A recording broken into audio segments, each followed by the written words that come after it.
म्हणून उपासक उपासिकांनी महिन्यातले कमीत कमी 4 दिवस अष्टशिलाचं पालन केलं पाहिजे.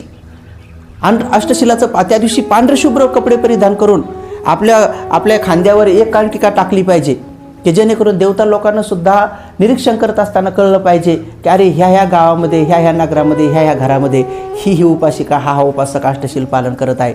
याची नोंद जेव्हा देवलोकामध्ये धर्मसभा होते 3 महिन्याला, तर त्या सभेमध्ये ही नोंद ठेवल्या जाते की हां ते मातापिताची सेवा करतात, ते अष्टशील पालन करतात.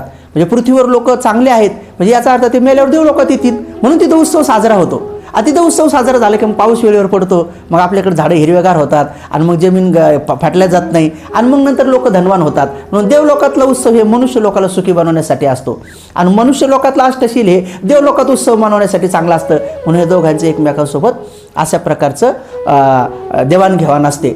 म्हणून आपण नित्यनेमाने वर्ष